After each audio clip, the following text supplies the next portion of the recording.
Je m'appelle Pierre Avril. Il se trouve que j'ai eu la charge de présider le CAT, surtout d'avoir vu son évolution. Alors personne ne s'est levé un matin en se disant « Tiens, aujourd'hui on va faire un CAT ».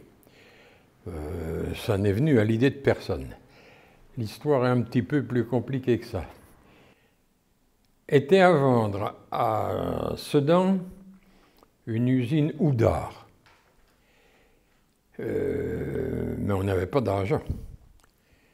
Il se trouve que le docteur Le Chevalier, qui avait été qui était responsable de la lutte antituberculose pour les enfants, il était spécialiste des poumons, avait à gérer une somme importante d'un legs.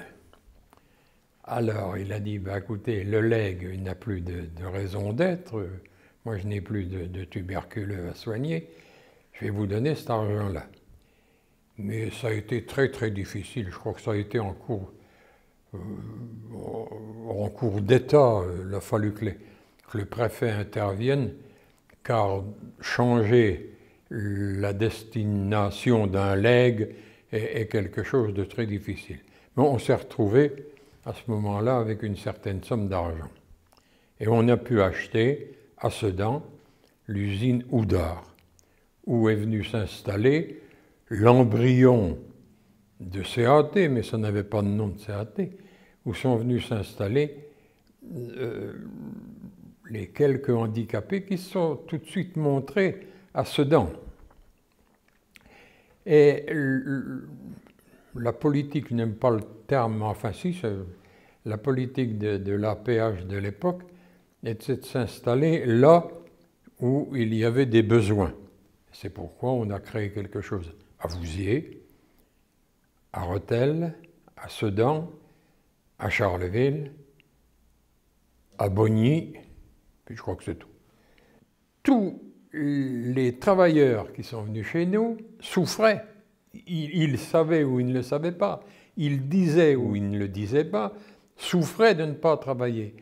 Un homme ou une femme, dans une maison qui n'a pas d'occupation, qui ne fait rien, même si on ne lui fait pas sentir, même si on est très attentif, se sent comme un être inutile. Le Jean-Marie Maillan qui venait avec son sac et son casse-croûte, ça fait qu'il était comme tous les copains de Saint-Mange qui venaient travailler, il avait son pain dans son sac et il venait gagner sa croûte.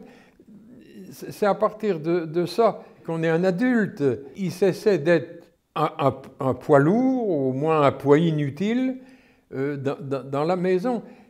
Cette gamine qui a appris à éplucher des pommes de terre chez nous cessait d'être inutile à la maison puisqu'elle pouvait rendre service à sa mère en épluchant des pommes de terre. Alors qu'avant, tout ce qu'on lui demandait, c'était d'être dans son fauteuil et n'embêter personne. Et elle devenait quelqu'un d'utile au fonctionnement du ménage, enfin de ses parents. Je crois que c'est un maréchal de France qui s'appelait Lyautey qui avait dû écrire un article sur le rôle social de l'officier. J'ai toujours rêvé d'écrire un livre ou un article sur le rôle social du travailleur handicapé. Moi, j'ai embauché des gens qui étaient persuadés qu'ils seraient toute leur vie des êtres inutiles dans leur famille. Le seul fait d'être embauché et de dire « moi je travaille », c'était gagné. Ils avaient envie. Eh bien, je vais tout d'abord dire l'admiration que j'ai quand j'assiste à une assemblée générale. Si j'avais le droit d'une critique, je regretterais peut-être le nombre peu important de parents des gens accueillis dans les AT qui sont à l'Assemblée générale. J'ai le sentiment d'une Assemblée générale qui réunit plus j'ai envie de dire, des personnalités que des utilisateurs. Ce que je souhaite pour les EXAT, c'est que les gens qui en sont responsables soient le plus près possible des personnes accueillies.